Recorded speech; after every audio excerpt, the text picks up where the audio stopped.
You have decided you want a rabbit, and now you are stuck on the question that trips up almost everyone here in Singapore. Do you adopt one from a rescue, or do you buy one from a breeder or a pet shop? It feels like a small logistics question, but it is actually the first real decision you make as a rabbit owner, and it quietly shapes the next 10 years. So let us slow down and walk through it properly, without anyone making you feel guilty about where you land. Wayne is a rabbit owner, not a vet. Everything here is the stuff I wish someone had laid out for me before I brought my first bunny home. The same back and forth people have in the Singapore rabbit groups at all hours. It is not medical advice, and it is not me telling you that one choice is morally correct and the others are wrong. It is just an honest look at three real routes, so you can choose the one that fits your life. Here is what we are going to cover: the three routes you actually have in Singapore, what adopting from a rescue really looks like, what buying from a registered breeder involves, what you are signing up for with a pet shop, the honest cost picture across the first year, and finally a simple way to decide that fits your own situation. No shaming, just the trade-offs laid bare.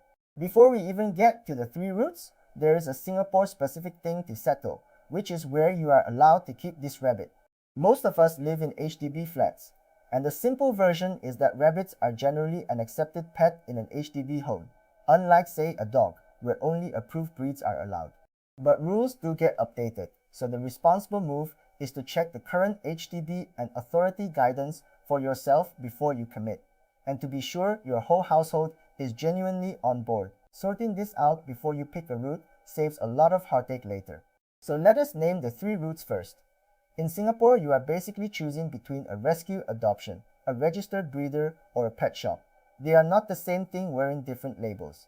Each one comes with a different rabbit, a different process, a different cost, and a different set of things you will need to watch for. Once you see them side by side, the decision gets a lot less foggy.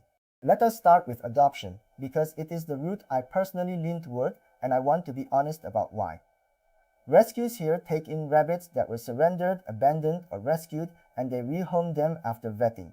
So the rabbit you adopt has usually already been through a vet check, and in most cases the adoption fee covers the spay or neuter and the basic medical work. You are not getting a blank slate, you are getting a known quantity. The adoption fee usually sits somewhere in the range of around $80 to $200, and for that you are typically getting a rabbit that is already desexed, already health screened, and comes with some medical history. These are mostly adults, and mostly mixed breeds rather than a specific named breed. That adult part is actually a hidden advantage that people underrate, and I will come back to it. Here is the underrated part. When you adopt an adult rabbit, what you see is genuinely what you get. The temperament is already formed, so the rescue can tell you whether this is a bold bunny or a shy one, whether it likes being near people or wants its space. With a baby, you are partly guessing. An adult rabbit's personality is sitting right there in front of you, and a good rescue will match you to one that suits your home. It is worth knowing how the adoption process tends to run, so it does not catch you off guard. A rescue will usually ask you to fill in an application, talk through your living setup, and sometimes do a check to make sure your space is suitable. That can feel like a lot of hoops for a small animal, but it is not them being difficult. They have already seen these rabbits get surrendered once, and the questions are simply how they avoid that happening again. If you go in expecting a short conversation rather than an instant pickup, the whole thing feels much smoother. I will be fair about the trade-offs too, because adoption is not all upside. The process is slower. There are usually applications and some screening because the rescue is trying to make sure the rabbit does not just bounce back to them. You are mostly choosing from mixed breeds, so if your heart is set on one specific breed, you may not find it. And some rescue rabbits carry a bit of history, so you might need a little patience while they settle. One nice safety net though is that rescues will typically take the rabbit back if the placement genuinely does not work. Now let us talk about buying from a registered breeder, because this is a completely legitimate route and I am not here to talk you out of it. A breeder gives you a juvenile of a specific breed with a known lineage, parents that have been health checked, and early socialization from the moment it was born. If you have a particular breed in mind and you want that predictability, a responsible breeder is where that comes from. The cost from a breeder typically runs higher, somewhere in the region of $200 to $600 for the rabbit itself, and that usually does not include the spay or neuter. Desexing is often arranged, but you generally pay for it on top, and that surgery can add a few $100s more. So the breeder route is a bigger spend overall, and you should go in with your eyes open about that, especially in the first year while everything is getting set up. The thing that matters most with breeders is telling a responsible one apart from a careless one, and there are clear signs. A responsible breeder will actually screen you, asking about your setup before they let you take a rabbit. They will refuse to sell a baby that is too young, generally under 8 weeks. They keep their litters limited rather than churning out rabbits, and they offer support after the sale instead of vanishing once your money clears. If a seller does none of that and just wants the cash, that tells you something. I do want to name one honest tension with the breeder route, gently without preaching. Every rabbit bought from a breeder is one more rabbit brought into a city where rescues already have bunnies waiting for homes. That is just a fact worth sitting with, not a verdict. Plenty of thoughtful owners go the breeder way for good reasons, and as long as it is a responsible breeder, that is a defensible choice. I am just laying the trade-off on the table so you can weigh it yourself.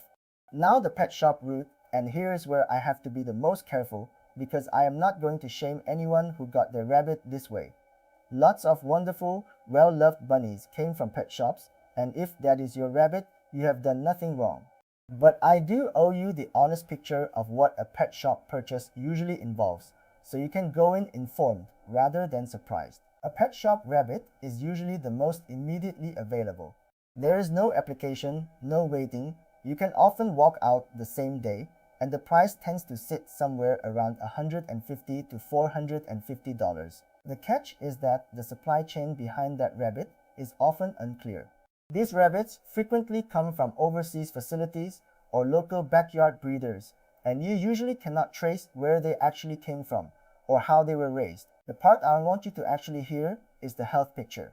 Because the provenance is unclear, pet shop rabbits can have variable health outcomes, and they sometimes arrive carrying things like mites, ear infections, or early respiratory issues. There has usually been minimal handling before the sale too, so socialization can be lighter. None of this means your rabbit is doomed. It just means a vet visit in the first week or two is not optional. It is the smart move. So if the shop is the route you end up taking, here is how to go in with your eyes open rather than getting talked out of it entirely. Ask the staff where the rabbit actually came from and how old it is, and treat a vague answer as useful information in itself. Take a good look at the rabbit before you commit, watching whether it is bright, alert, and moving comfortably. And the moment you get home, plan for that early vet visit instead of putting it off. None of this is about catching the shop out. It is just you doing the homework, so your bunny gets the best possible start. And this is the one place I will be firm, because it cuts across all three routes. Anything to do with your rabbit's health goes to a rabbit-savvy vet, not to a video and not to a midnight group chat. I am not going to name conditions, medications, or doses, and you should be wary of anyone online who does. Wherever you adopted or bought, get that early vet check done and find a clinic comfortable with rabbits before you ever urgently need one. Let us put real numbers on the first year, because the price on the rabbit is the smallest part of the story. A rescue rabbit tends to be the lightest overall, often around $200 to $300 in vet costs across that first year, partly because the desexing and screening are already done. A breeder rabbit, once you add desexing and setup, can land somewhere around $400 to $1,000 for the year, and a pet shop rabbit, because of those unknown provenance risks, often ends up the heaviest, sometimes $500 to $1,500 over the first year. So notice what just happened there. The cheapest sticker price is not the cheapest rabbit. A pet shop bunny can look like the budget option on day one and quietly become the most expensive over 12 months, while a rescue rabbit with a higher feeling adoption fee is often the lighter spend because the big ticket items are already handled. That flip catches a lot of first-time owners off guard, so it is worth sitting with before you decide. One thing the cost picture keeps pointing to is spay and neuter, so let me touch on it plainly. An adopted rabbit usually arrives already desexed, while a breeder or pet shop rabbit usually does not. which is why the surgery shows up as a real line item on those two routes.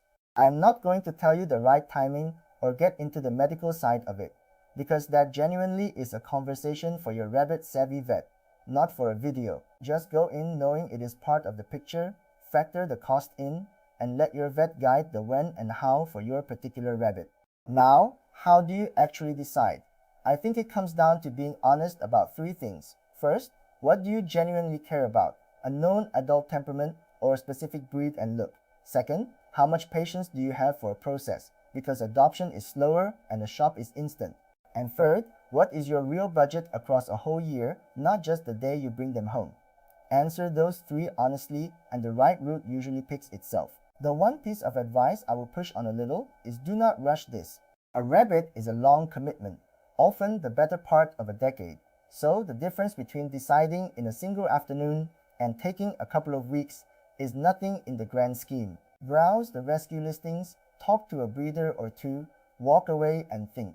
The people who regret their choice are almost always the ones who decided on impulse because a bunny was cute and right there in front of them. Give yourself permission to be a little slow about it. If you want my plain take, with no judgment attached, here it is.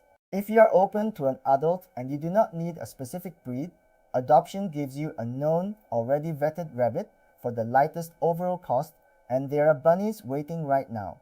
If you have your heart set on a particular breed, go to a genuinely responsible breeder who screens you and supports you afterward. And if you end up with a pet shop rabbit, that is okay too. Just budget for that early vet check and go in with eyes open. Whichever you choose, the rabbit does not actually care which route it came through once it is home. It cares about hay, a calm space, and an owner who learns its needs. The route is just the doorway. So pick the one that honestly fits your life, your patience, and your budget. Line up a rabbit-savvy vet and then put all your energy into the part that really matters, which is the years of care that come after. If you found this useful, come over to singaporerabbit.com. We put out a free weekly digest for Singapore Rabbit owners, and you will find our directories there too, including a rescues directory, a breeders directory, and a vet directory, so you can compare your real options and line up a rabbit-savvy clinic before you ever need one. It is all free and it is all made for owners right here. And if you are enjoying these, the next video walks through the very first week with your new rabbit, whichever route you chose, so you know exactly what a calm, settled arrival looks like. So subscribe and I will see you in the next one.